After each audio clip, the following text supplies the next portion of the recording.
C'est quelque chose qu'on a tous entendu au moins 10 fois dans notre vie, des gens plus âgés se plaignant et déplorant que les jeunes générations ne savent rien, sont idiots, sont idiotes, n'apprennent rien et puis ne savent plus rien faire.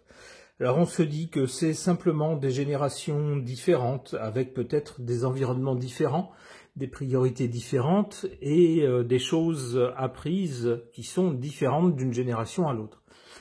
Eh bien, selon cet article de Slate, non. On nous dit, non, vous ne rêvez pas, les gens sont bien de plus en plus bêtes.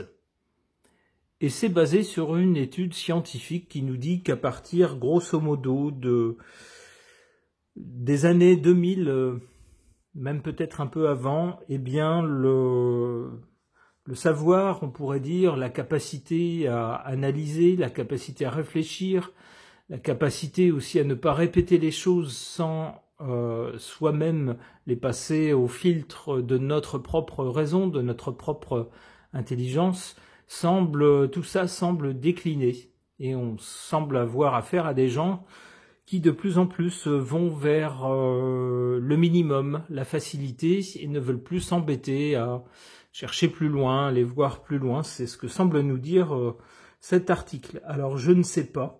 Vous savez, les études, il y en a de toutes sortes, même certaines qui sont contradictoires. Donc, un peu surpris par cet article, je voulais réaliser un tirage de cartes pour voir ce qu'elles peuvent nous dire ou nous suggérer à ce sujet.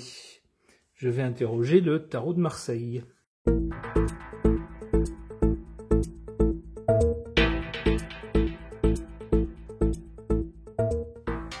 Que suggèrent ces cartes au sujet de la question « Sommes-nous vraiment de plus en plus bêtes ?»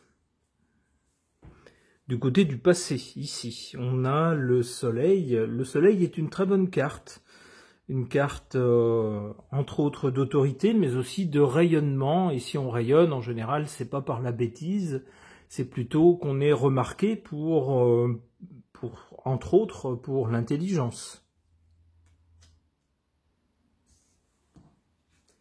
Pour le présent, on n'a pas une carte qui nous parle de bêtises, mais on a ce chariot. Avec ce chariot, on a surtout un instrument, une invention humaine, le chariot lui-même avec la roue, pour aller plus vite, pour se déplacer plus vite qu'on ne le ferait à pied, et pour aller plus vite. Cette carte semble nous dire que surtout, au présent, ce qui préoccupe surtout les gens, et peut-être en particulier les jeunes, c'est une certaine impatience. On veut faire les choses vite, on veut aller vite, on veut passer très vite d'une chose à une autre, et du coup, ça expliquerait pourquoi on ne veut pas ou on n'a pas le goût de passer du temps, passer beaucoup de temps à apprendre des choses, à réfléchir à des choses, à aller chercher plus profond que derrière les apparences ou les évidences. Pourquoi ? Parce qu'on n'a pas le temps. On veut pas, et on n'a plus le temps, on est habitué à un mode de vie très rapide, où on veut les choses rapidement, voire immédiatement, et tout ce qui prend du temps, tout ce qui s'étale dans la durée est zappé en fait, on n'en veut pas. C'est comme ça que je comprends cette carte du chariot. Du côté de l'avenir, on a l'ermite. Alors l'ermite est plutôt un symbole d'intelligence. C'est plutôt quelqu'un qui porte la lumière, sa lumière d'ailleurs. On voit un monsieur âgé, donc c'est plutôt quelqu'un qui a de l'expérience et de la sagesse et qui porte une lumière, la lumière de la vérité, de l'authenticité. Mais justement, ça fait le pendant de la carte du chariot. C'est quelqu'un dont le parcours se fait sur la durée. L'ermite, c'est quelqu'un d'âgé, ça suggère le temps, du temps pour faire les choses. Donc ça tendrait à nous dire qu'à l'avenir, l'intelligence sera plutôt, alors soit chez les gens âgés, chez les gens d'une autre génération, ou soit chez les gens qui, parmi les jeunes, auront à cœur de vivre selon un rythme moins rapide que la vie actuelle semble nous l'imposer. Des gens qui vont choisir de prendre le temps, choisir de se fermer à certaines choses pour mieux se concentrer sur d'autres, mieux se consacrer à autre chose, à d'autres choses et les approfondir.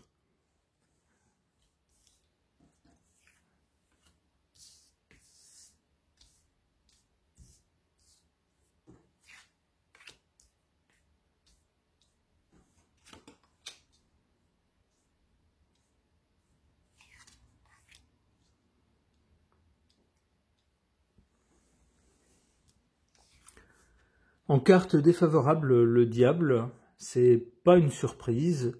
Le diable nous dit quoi? Le diable nous dit justement avec la carte du chariot juste au-dessus, qui nous parle de vitesse, d'aller vite à faire les choses, d'être impatient. Avec la carte du diable, le diable nous murmure à l'oreille, mais qu'est-ce que t'en as à faire d'approfondir tel truc? On s'en fout de passer du temps à apprendre, ça sert à rien. Ce qu'on veut, c'est pas avoir compris dans 10 ans ou dans 20 ans. Ce qu'on veut, c'est faire les choses tout de suite. On veut quelque chose tout de suite. C'est tout. Il n'y a pas à passer un temps infini. On n'a pas le temps, etc.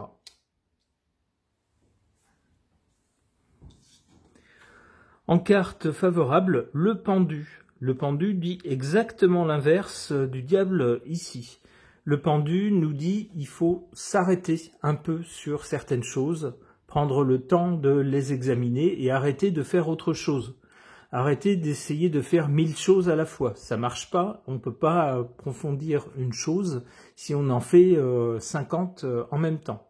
Donc il faut, d'après ce que nous dit ce pendu, ici pour que les choses nous soient favorables, pour, on pourrait dire, développer le potentiel de notre intelligence, s'arrêter sur certaines choses et se concentrer sur certaines choses.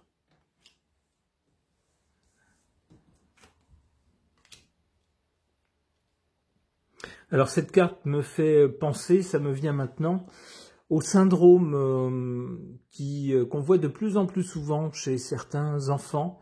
Alors je ne sais plus comment on appelle ça, c'est des enfants qui sont agités, qui ne parviennent pas à fixer leur attention sur quoi que ce soit, et qui ne peuvent pas se tenir tranquilles. Et c'est caractérisé ça, par le nom d'un syndrome. Et c'est vraiment un problème parce que ce soit à l'école ou que ce soit chez eux, ce sont des enfants qui sont tout le temps agités et ne mènent rien à bien, ne finissent rien, veulent tout le temps commencer une chose, une autre, et sont très agités et n'arrivent pas à fixer leur attention sur quelque chose. Alors c'est ça, alors ça revient au diable d'ailleurs, hein, c'est-à-dire fais ce que tu veux, et puis ce que tu veux faire, tu le fais maintenant. Tu n'as pas à attendre, il faut que ça soit dans l'instant, c'est maintenant qu'on veut les choses, ça correspond à ça, et le pendu répond par le contraire, en disant calme-toi, pose-toi, fixe ton attention sur une chose, approfondis-la, prends le temps de la regarder sous toutes les coutures, d'y réfléchir, de l'approfondir si tu veux développer ton intelligence. Parenthèse refermée. Alors, du côté de l'avenir, donc, on a l'ermite qui peut faire penser que les gens qui détiendront l'intelligence à l'avenir seront soit les gens plus âgés, des générations plus âgées, soit parmi les jeunes, ceux qui accepteront de passer du temps à focaliser leur attention, à analyser un thème, un sujet bien précis, ce qui n'est pas trop la tendance actuelle. On a là-dessus l'impératrice qui semble nous dire qu'effectivement c'est associé à l'ermite ici, c'est de cette façon-là qu'il faudrait s'organiser. L'impératrice nous parle d'administration, d'organisation, c'est-à-dire bien prévoir du temps à consacrer à certaines choses, si on veut pouvoir les approfondir et y réfléchir correctement.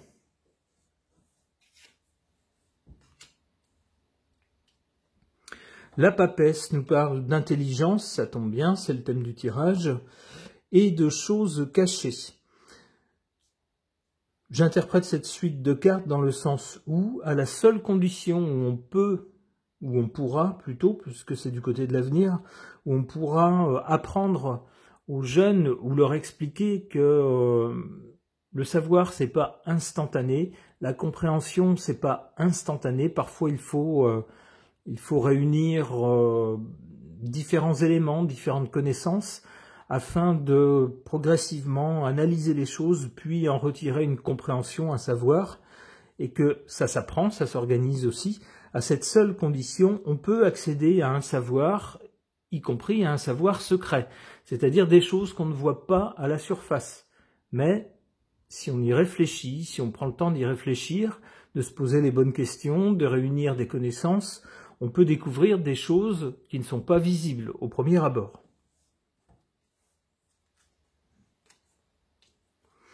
Oui, c'est ce que nous dit la Lune.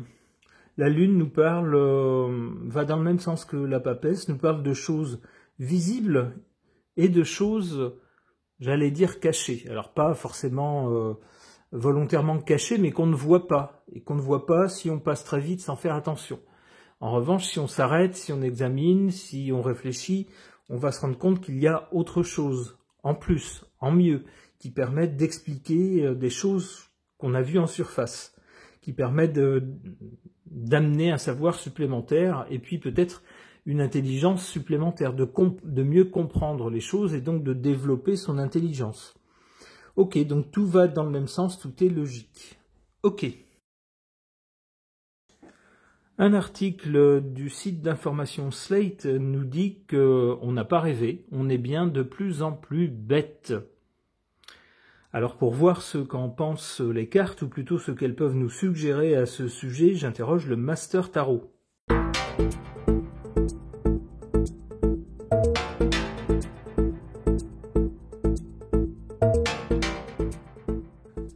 Que suggèrent ces cartes au sujet d'une possible bêtise ou d'abêtissement de l'humanité? On a ici du côté du passé la graine de moutarde. Alors si vous mangez de la moutarde, vous allez voir l'effet que ça va faire, ça va vous réveiller. Ça tendrait à nous dire que dans le passé, les connaissances n'étaient pas automatiques, j'allais dire. Ça passait par une phase d'apprentissage qui demandait des efforts et qui passait par des stades où il fallait prendre conscience de certaines choses, où il fallait apprendre certaines choses, où il fallait faire des déductions, apprendre à analyser les choses pour faire des déductions par soi-même.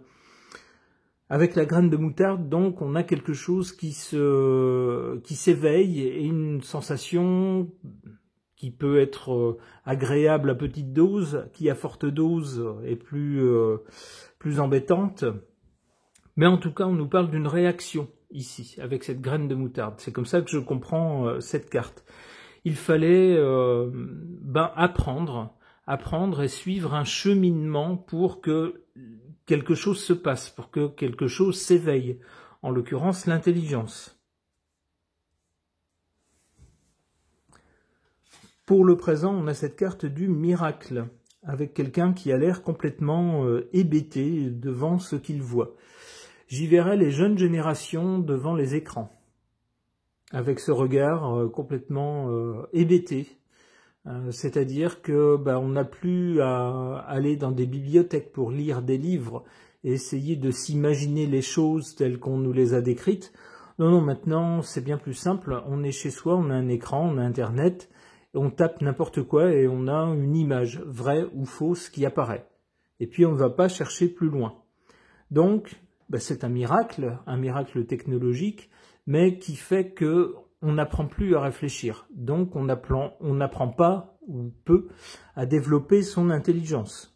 Si ce n'est pour polémiquer entre amis sur le fait que, je sais pas moi, sur des choses futiles ou des choses qui n'ont pas de sens. Est-ce que la Terre est plate, par exemple? Bon, voilà, quand on en arrive là, c'est qu'on n'a pas vraiment réfléchi, quoi.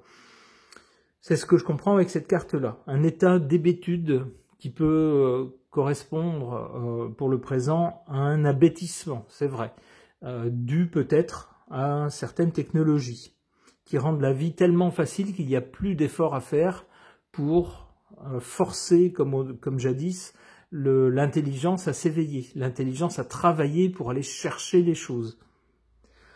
Cela dit, du côté de l'avenir, on a cette carte de l'Apocalypse, alors qu'on pourrait voir comme quelque chose fatal, un gros événement fatal, mais le mot apocalypse signifie aussi révélation.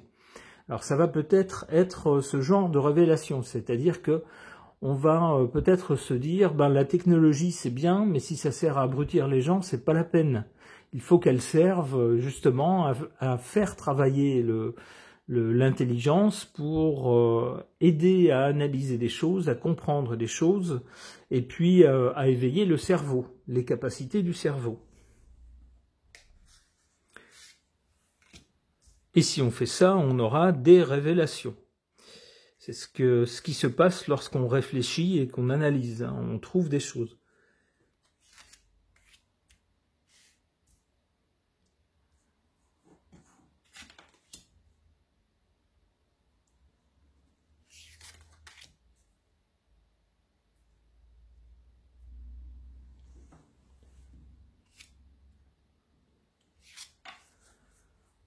Ici en carte défavorable, on a la repentance. C'est comme si, à l'époque actuelle, on devait presque s'excuser de réfléchir, presque s'excuser d'avoir une intelligence, et puis face à la pluie d'informations qui nous tombent dessus tous les jours, tout le temps, de tout un tas de sources, si on se met à douter de l'une d'entre elles, ou à se dire mais ça paraît peu plausible ou pas raccord avec telle autre information, tout de suite on va se faire reprendre, on va se dire mais qui es-tu pour juger, qui es-tu pour remettre en cause? Donc oh là là, surtout ne pas réfléchir, surtout se repentir d'avoir osé remettre en question une info qui nous paraissait étrange, bizarre, pas logique, etc. ou pas qui s'accordait mal avec autre chose. Oh là là, non, tout de suite il ne faut pas penser. Et c'est pourtant dommage parce que cette carte ici en position favorable nous parle de perles données aux cochons. C'est-à-dire en fait des choses précieuses qui sont gâchées. Avec la technologie actuelle qu'on a, on pourrait rechercher des tas de choses, on pourrait faire des bonds en avant au niveau compréhension de l'être humain, de la société, de l'histoire, de l'univers, etc. Mais parce qu'on se limite en fait à des choses superficielles, on se laisse hypnotiser par elles, et puis comme c'est confortable, on ne va pas au-delà. Et puis surtout, si on pouvait y trouver des choses dérangeantes, oh là là, surtout pas, non, non, surtout pas, on sait que on se ferait regarder de travers, voire traiter de tous les noms, donc oh là là, non, non, non, non. Hein, on va regarder des choses sympathiques, rigolotes, et puis on va pas chercher au-delà, et voilà, tout ira bien. Et bien du coup, avec cette formidable technologie qu'on connaît maintenant, qui permet plein de choses, eh bien c'est comme si on la donnait à des cochons. C'est-à-dire, ça se perd en fait. C'est utilisé pour des choses basiques alors qu'on pourrait faire tellement plus. Et développer l'intelligence pour aller plus loin, pour une meilleure compréhension. Cela dit, je vous dis, du côté de l'avenir, on a cette carte de l'Apocalypse, c'est-à-dire révélation. À un moment donné, on peut penser qu'il y aura une prise de conscience, en se disant, ou peut-être que nos enseignants diront aux enfants, vous faites ce que vous voulez, mais si vous passez du temps simplement pour des choses superficielles, vous finirez complètement teubé, quoi.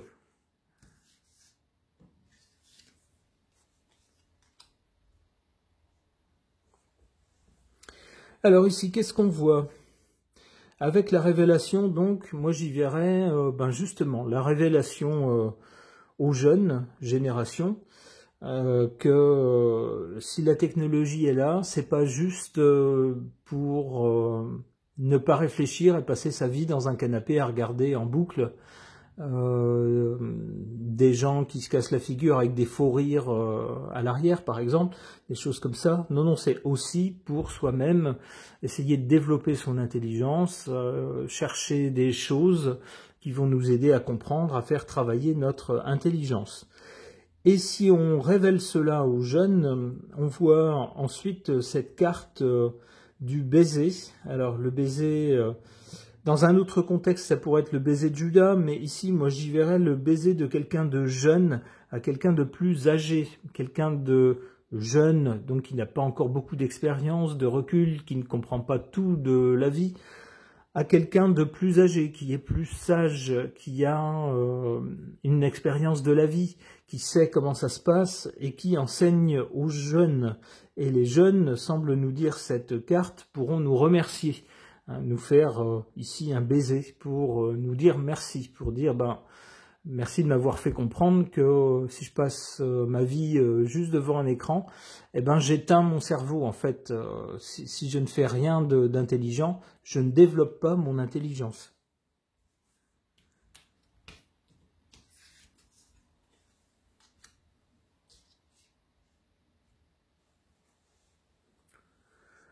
Alors ici, on a le souper, le souper dans d'autres pays francophones, le dîner en France, c'est-à-dire le repas du soir, voilà, ça mettra tout le monde d'accord.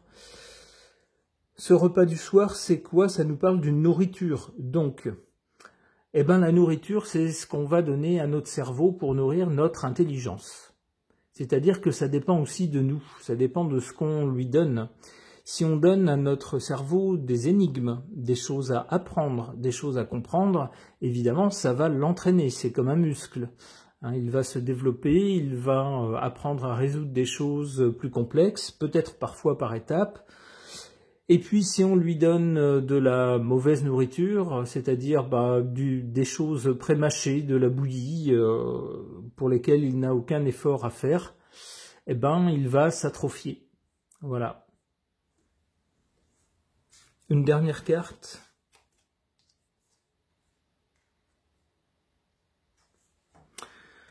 Alors, on nous parle ici en anglais de one single being, un seul être.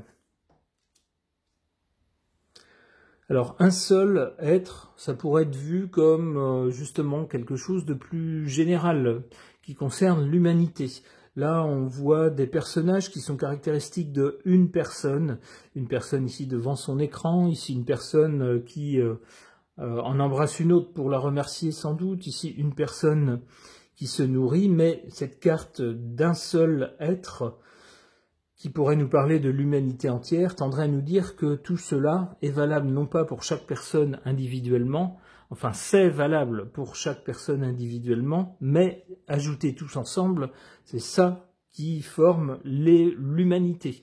Et que donc si tout le monde s'y met, si tout le monde, surtout parmi les jeunes, s'efforce d'essayer de nourrir son intelligence, de lui soumettre des énigmes, de lui faire apprendre des choses, comprendre des choses nouvelles, pour maintenir son intelligence, la développer peut-être, c'est toute l'humanité qui en bénéficiera. C'est comme ça que je comprends cette carte. J'espère que c'est vers ce but-là qu'on ira tous, nous et puis ceux qui viendront après nous. Ce tirage de cartes est maintenant terminé. Merci de l'avoir suivi.